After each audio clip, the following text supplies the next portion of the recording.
You're listening to The Deep Dive. Thanks for joining us.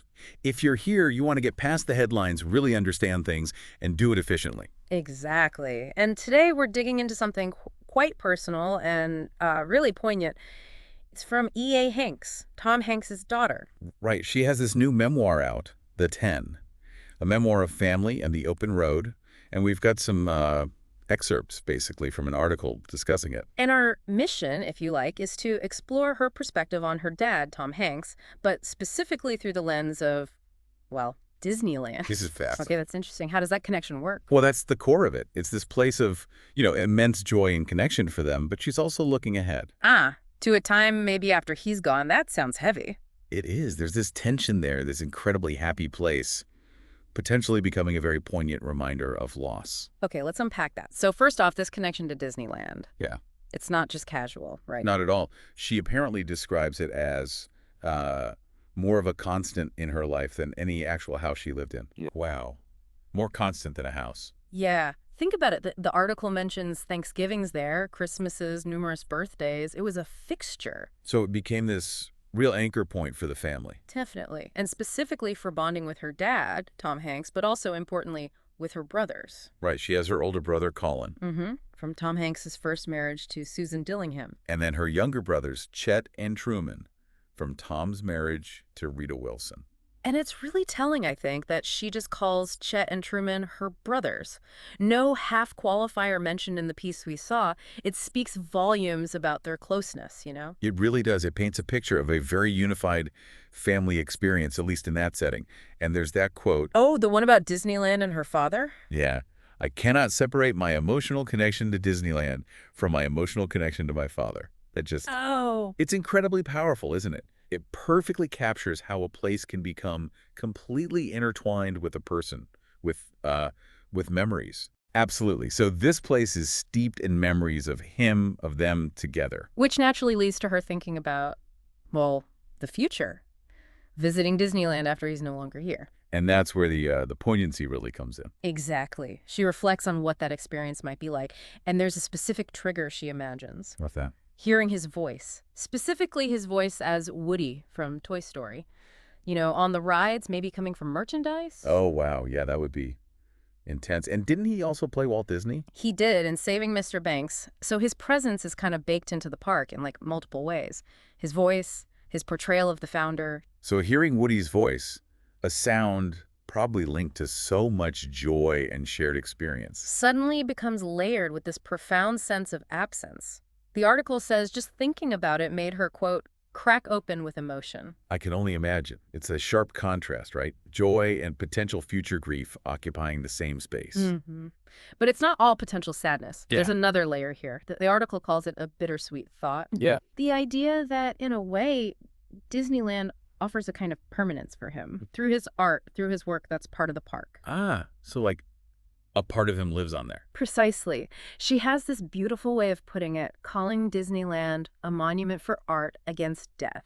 A monument for art against death. Yeah. That's quite a line. Isn't it? And she follows it with, Walt's vision survives, and some part of my father will, too. Art survives. So it's about the enduring power of creative work, finding solace in the fact that his contribution, his voice, will still be there. Yeah, it's a way of finding continued connection, perhaps, even through the grief. It's complex. Definitely complex. Yeah. Maybe we should shift gears slightly and talk about the broader family picture. The memoir seems to touch on that quite a bit, too. It does. It contrasts her relationship with her dad, which she calls sweeter than a box of chocolates. A lovely phrase. Yeah, that's very Tom Hanks somehow. Right. But it contrasts that with her relationship with her mother, Susan Dillingham, which sounds like it was much more difficult. Susan Dillingham, Tom Hanks' first wife, mother of Colin and E.A. They divorced back in '85, I think. That's right. And E.A. reflects on her mother's struggles, possibly with mental illness, so it's framed carefully. What kind of things does she describe? Well, some really tough childhood experiences are mentioned. Things like spending nights in the car because her mom was paranoid about intruders. Oh, man. Yeah, and descriptions of a kind of chaotic home life, not always enough food, smoke in the house, expired groceries, even being woken for sort of strange lectures late at night. That sounds incredibly destabilizing for a kid. It really does. And it apparently reached a point where in 7th grade, E.A. went to live with her father and Rita Wilson. Okay. And how does she describe her relationship with Rita? Very warmly. The quote used is, "Not really a stepmother, she's my other mother," which really emphasizes a strong positive bond there.